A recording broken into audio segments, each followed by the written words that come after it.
OK, let's introduce our guests, shall we? We have Flex from United View and Sophie, NicoLaou of the Hybrid Squad podcast. Good evening to you, Sophie, joining us all the way from LA. Now, let's start with Manchester United. A hard-fought win against Crystal Palace, Flex, at Old Trafford. What did you make of that win? Yeah, it was impressive in large parts. I think Ralf Rangnick spoke so much about balance and control in his press conferences. And he went with that 4-2-2-2 formation. And it was very easy to see from minute one exactly what he was trying to implement after such a short time with the players.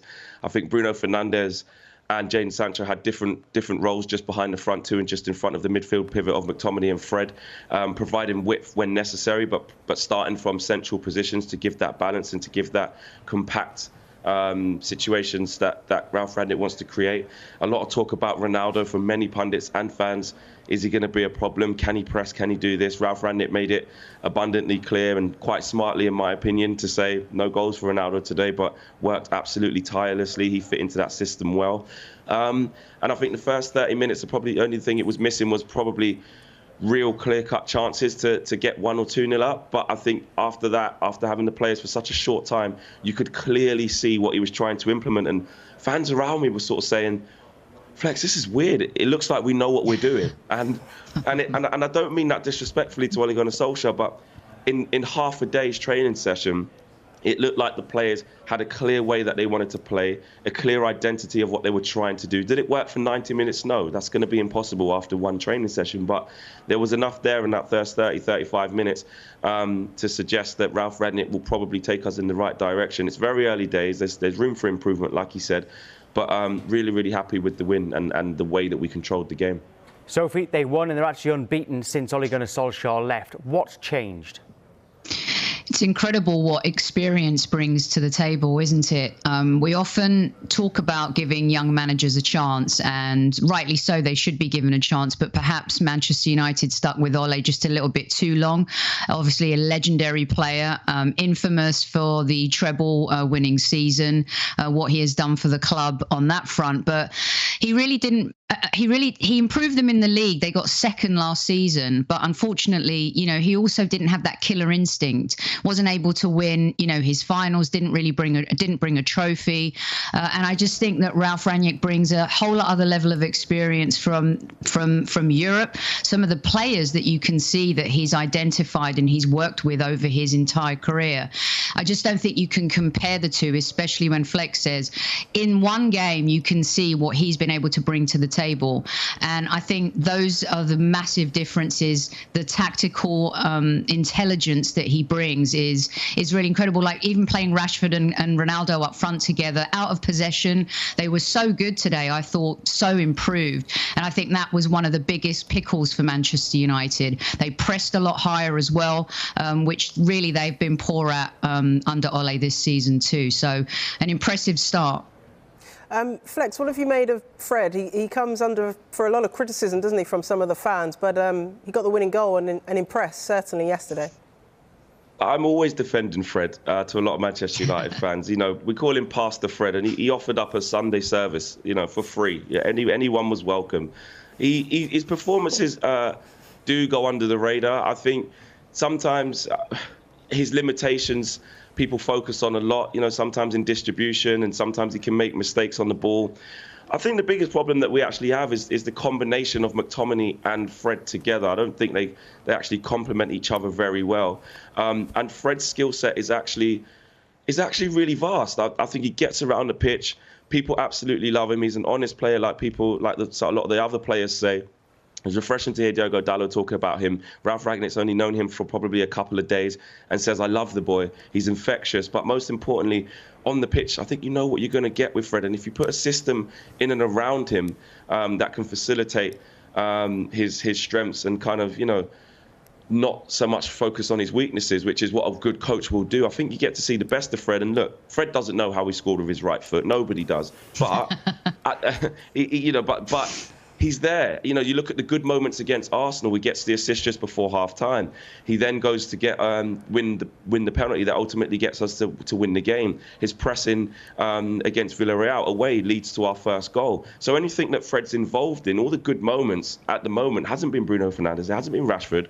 it's been Fred. And defensively, in terms of winning back the ball and keeping that intensity, which is how Ralf Rangnick wants to play, may I add, he's going to be absolutely instrumental in that. So it was so happy to see him smiling and celebrating like he was with Alex Telles, because he's a beautiful soul and he just lights up the football club, you can tell. But we just need, I suppose, maybe a better midfielder, maybe in and around him on a consistent basis. Scott McTominay's done well to force his way into the side for the last couple of years. But I think maybe just a little bit more quality in that area to get a better balance. And I think we'll see the best of those two. Jess has been holding in a giggle about Pasta Fred all the way through that answer there, Flex. Sophie, I'll ask Sophie, I'll ask this one to you, although, Flex, I think you'll probably want to have your say as well. Where do you think that Rangnick needs to strengthen in January? I think the biggest issue for Manchester United going forward is being too reliant on Cristiano Ronaldo to score goals. And I think they always used to be a team that could get goals from multiple positions around the pitch as well. And when I thought Rashford was the weakest link today. I didn't think he had a great game. I think the team expect a lot more from him.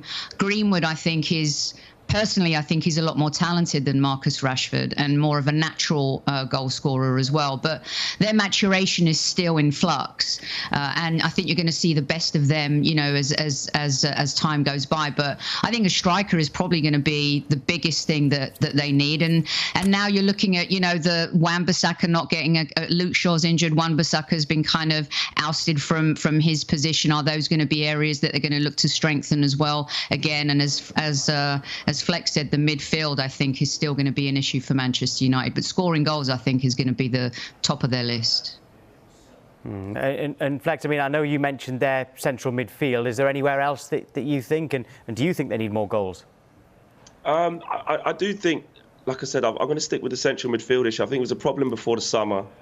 We had such a great summer with Sancho, Varane coming into the football club, and obviously Ronaldo.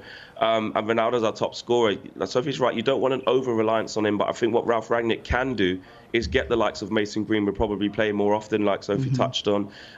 Maybe even get Marcus Rashford playing more consistently. I think an issue that Marcus has got is at this age he's still quite raw, and he probably needs that level of coaching to just kind of solidify him and say, this is going to be your position, this is where you need to excel in, and let's work on this to actually find you your home as a position week in, week out. And the forgotten man, Anthony Martial as well, and obviously Edinson Cavani. So I think Ralf Rangnick can get the best out of those in terms of scoring.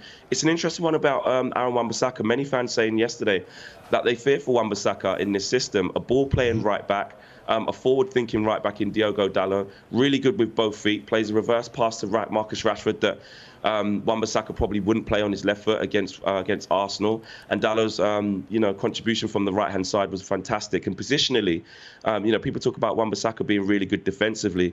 I think positionally, Diogo Dalot's fantastic. He doesn't have to be sliding in every 5 minutes because he may be out of position and need recovery pace, because his positional sense is that much probably better than Wan-Bissaka's at this precise moment. So Wan-Bissaka's got his work cut out, and Alex Telles has been refreshing. So I'll stick with central midfield as a go-to for January. There's been some rumours that Ralf Rangnick may have some money to spend in that position, but you never know. Maybe another forward or potential fullback cover as well. So Fred playing very well at the moment. Cristiano Ronaldo seems to be fitting into this new system, but would you expect to see some players leave, Sophie?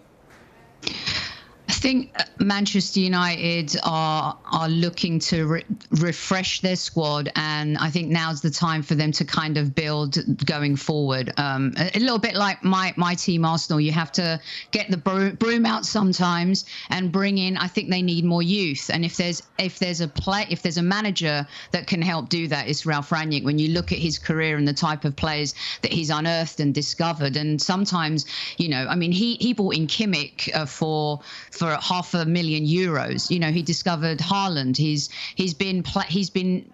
has this eye for talent and young talent, and I think that's something Manchester United needs. So if anything, I think you'll see him dipping into the pond of some of his previous clubs. He's got such great prowess when it comes to unearthing wee gems, and his career kind of says that, and I think Manchester United are gonna benefit from it, which we could then see them maybe sticking with him long term as well if he does well for the rest of the season. Yeah, and if he does do well for the rest of the season, Flex, what do you think the chances are of him staying in the dugout beyond the summer? I know he said that he might even recommend he recommend to the board that he stays on for an extra year. I mean, that's not a bad job if you're able to do that. Listen, mate, I'll tell you what, if you could make all the decisions at Sky, all right, I'm pretty sure you'd be on every programme. Yeah, we can all recommend ourselves, right?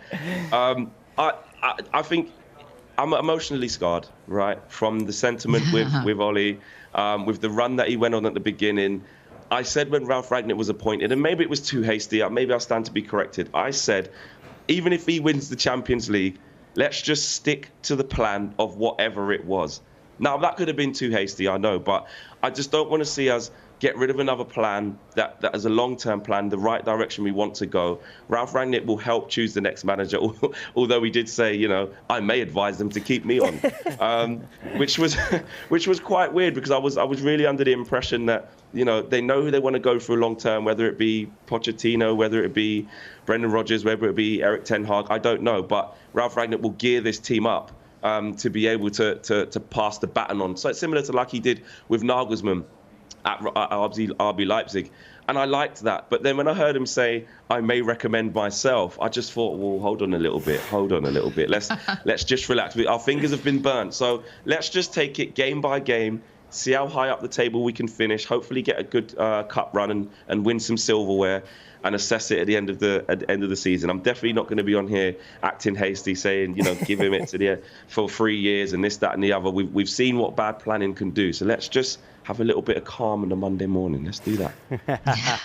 Well, I've got some stats, Flex, to get you excited, because it seems that Rangnick is already having a massive impact at Manchester United. Here's some stats, OK? So they won possession in the final third 12 times. That's the most in the Premier League since Sir Alex Ferguson left. Most passes into the final third this season with 77. Most touches in the opposition box and passes into the penalty area this season. And more shots in the first half an hour, 10, than the entire game against Watford. You're going to win the league, aren't you, Flex? Give him the job. Give him the job.